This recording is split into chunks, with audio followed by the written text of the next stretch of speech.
ఎందుకు పెట్టుకున్నారు పొత్తు అని తెలుగుదేశం వాళ్ళు, బీజేపీ వాళ్ళు, లేకుంటే జనసేన వాళ్ళు ఆలోచించడం కరెక్ట్ కాదు. అందరూ ఆలోచించాల్సింది ఈ రాష్ట్ర హితం కోసం పెట్టుకున్నాం, రాష్ట్ర భవిష్యత్తు కోసం పెట్టుకున్నాం. బీజేపీతో టీడీపీ, జనసేన పొత్తు పెట్టుకున్నాయి. ఈ కూటమి తొలి ఉమ్మడి సభకి ప్రధాని నరేంద్ర మోడీ హాజరయ్యారు. ఈ పొత్తుని ఆంధ్ర ప్రజలు ఎట్లా రిసీవ్ చేసుకుంటారు, ఆయా పార్టీల మద్దతుదారులు ఎట్లా స్పందిస్తారు, ఈ అలయన్స్ వల్ల ఎవరికి లాభం, ఎవరికి నష్టం? బీజేపీ మీద ఆంధ్రలో కొన్ని సెక్షన్లలో వ్యతిరేకత ఉంది. దీనికి ప్రధాన కారణం బీజేపీ ఉద్దేశపూర్వకంగా ఆంధ్ర రాష్ట్ర భవిష్యత్తుని నాశనం చేసింది అని. కాంగ్రెస్ పార్టీ చేసిన విభజనకి తోడ్పడి ఆంధ్ర ప్రయోజనాలని పట్టించుకోలేదు అని. రాజ్యసభలో 15 ఏళ్ల ప్రత్యేక హోదా కావాలని డిమాండ్ చేసి చివరికి హోదా కుదరదు అని చెప్పిందని. ఆ తర్వాత రాష్ట్రాన్ని అధోగతి పాలు చేసిన జగన్మోహన్ రెడ్డి ప్రభుత్వానికి అండగా నిలబడి ఏపీ నాశనానికి తోడ్పడింది అని. బీజేపీతో పొత్తుకు సంబంధించి తెలుగుదేశంలో 2 రకాల అభిప్రాయాలు ఉన్నాయి. నాయకుల్లో ఎక్కువ మంది పొత్తుకి సుముఖంగా ఉన్నారు. పొత్తు ఉంటే ఎన్నికలను ధైర్యంగా ఎదుర్కోవచ్చని వాళ్ళు అనుకుంటున్నారు. కానీ టీడీపీ క్యాడర్లో ఒక వర్గం బీజేపీ పొత్తుని బాగా వ్యతిరేకిస్తోంది.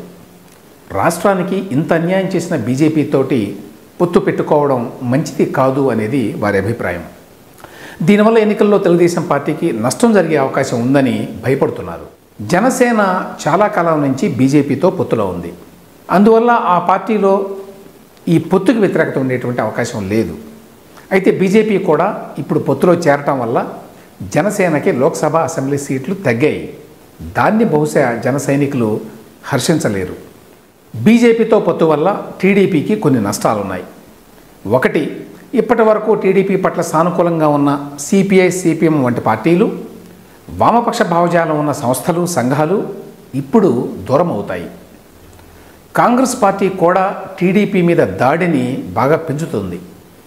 ముస్లింలు, క్రిస్టియన్లు టీడీపీకి ఇంకా దూరమయ్యే అవకాశం ఉంది అనేది మరొక అభిప్రాయం. బీజేపీని, ప్రధాని నరేంద్ర మోడీని గతంలో తీవ్రంగా విమర్శించి ఇప్పుడు అధికారం కోసం ఆ పార్టీ పొత్తు కోసం వెంపర్లాడుతున్నారు అని చంద్రబాబు నాయుడు విమర్శలు ఎదుర్కోవాల్సి ఉంటుంది. జగన్మోహన్ రెడ్డిని ఒంటరిగా ఎదుర్కోలేక పొత్తు పెట్టుకున్నాడని వైసీపీ చేసే విమర్శలకి కొంత వెయిట్ వస్తుంది. అయితే బీజేపీతో పొత్తు వల్ల లాభాలు ఉండవు అని భావిస్తే చంద్రబాబు నాయుడు అడుగు ముందుకేసే అవకాశం లేదు. ఆ పార్టీతో చేతులు కలపడం వల్ల జరగబోయే నష్టం తెలియనంత అమాయకుడు కాదాయన. మరి ఏ ప్రయోజనాలను ఆశించి, కొన్ని నష్టాలని భరించి చంద్రబాబు నాయుడు ఈ పొత్తు పెట్టుకున్నారు? ఈ ఎన్నికలు ఆయనకి, ఆయన పార్టీకి do or die battle. Jaganmohan రెడ్డిని ఈసారి ఓడించడం టీడీపీకి జీవన మరణ సమస్య. అందుకోసం ఎంతమంది సాయం తీసుకోవడానికైనా, ఎంత రాజీ పడటానికైనా వెనుకాడకూడదు అని చెప్పి చంద్రబాబు నిర్ణయించుకున్నారు. బీజేపీతో పొత్తుకి అదొక్కటే కారణం కాదు. జగన్ వైఖరి తెలిసిన వాళ్ళకి ఈసారి ఎన్నికలు సాఫీగా జరుగుతాయనేటువంటి నమ్మకం లేదు. ప్రభుత్వ యంత్రాంగం, ఎన్నికల యంత్రాంగం సక్రమంగా బాధ్యతలు నిర్వర్తించాలంటే కేంద్రంలో బీజేపీ సహకారం కూడా అవసరం. దీంతోపాటు ఈసారి అధికారంలోకి వస్తే కేంద్ర ప్రభుత్వ సహకారం లేకుండా రాష్ట్రాన్ని నడపటం దాదాపుగా అసాధ్యం. ఈ గ్రహింపు కారణంగానే చంద్రబాబు నాయుడు పొత్తుకి మొగ్గు చూపారు.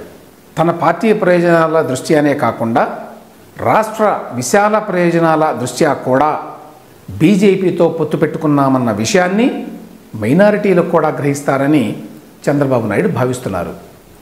బీజేపీతో పొత్తు ఉన్న సమయంలోనూ, లేని సమయంలోనూ వారి భద్రతకి ఎన్నడూ ముప్పు రాలేదన్న విషయం మైనారిటీలకు తెలుసనేది టీడీపీ విశ్వాసం.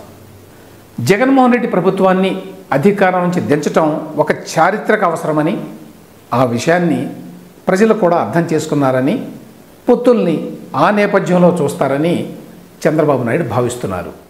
ఇక వైసీపీ ఈ పొత్తును ఎలా చూస్తుంది? టీడీపీతో పొత్తు జరగకుండా ఉండటానికి జగన్మోహన్ రెడ్డి మ్యాక్సిమం ప్రయత్నించారు. కానీ అనేక కారణాల వల్ల అది కుదరలేదు. ఈ పరిణామంతో చంద్రబాబు నాయుడిని, ఆయన పార్టీని అంతమొందించాలన్న జగన్మోహన్ రెడ్డి గారి కోరికకి కొంతవరకు గండిపడింది. అయితే అదే సమయంలో జగన్ ఈ పొత్తుని తనకు అనుకూలంగా మార్చుకోవడానికి అవకాశం కూడా దొరికింది. అందరూ కలిసి ఒంటరిగా పోరాడుతున్న తనపై యుద్ధం చేస్తున్నారని చెబుతూ ప్రజల్లోకి వెళ్ళడానికి జగన్కి అవకాశం దొరుకుతుంది.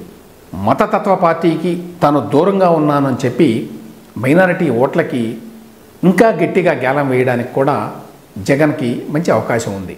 చివరిగా బీజేపీ ఎందుకు ఈ పొత్తుకు ఒప్పుకుంది? జగన్మోహన్ రెడ్డి గత 5 ఏళ్లలో బీజేపీకి కేంద్రంలో అండగా నిలిచారు. అనేక బిల్లుల విషయంలో పార్లమెంట్లో మద్దతు తెలిపారు. ఏనాడు ఏ అంశం మీద బీజేపీని ఆయన పల్లెత్తు మాట అనలేదు. ఆ రకంగా జగన్ తనని బీజేపీ ఒక నమ్మదగిన మిత్రుడిగా గుర్తించాలని చెప్పి కోరుకున్నాడు. అయితే లోపాయకారి ఒప్పందం ఓకే కానీ బహిరంగంగా పొత్తు పెట్టుకోవడానికి జగన్మోహన్ రెడ్డి సిద్ధంగా లేడు. అలా చేస్తే ఆయన క్రిస్టియన్ ఓటు బ్యాంకుకి గండి పడుతుంది.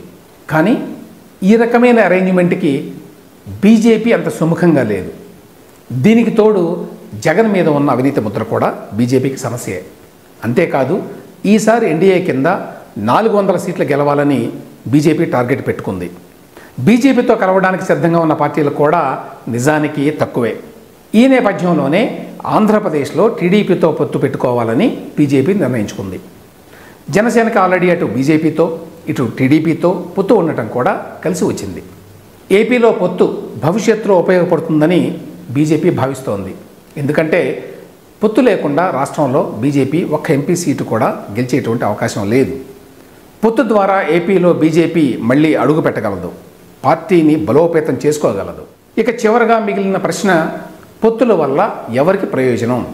3 పార్టీలకి ఎంతో కొంత లాభం ఉంది. అందుకోసమే పొత్తుకు సిద్ధమయ్యారు. బీజేపీకి ఓటు కావాలి, టీడీపీకి జనసేనకి అండ కావాలి. ఈ ప్రయత్నంలో తమ తమ అవసరాల కోసం అన్ని పార్టీలు 3 పార్టీలు ఎంతో కొంత రాజకీయ అవకాశవాదాన్ని ప్రదర్శించాయి. మరి ఈ త్యాగానికి తగిన ఫలితం వస్తుందా? మరికొన్ని రోజులు గడిస్తే కానీ చెప్పలేం.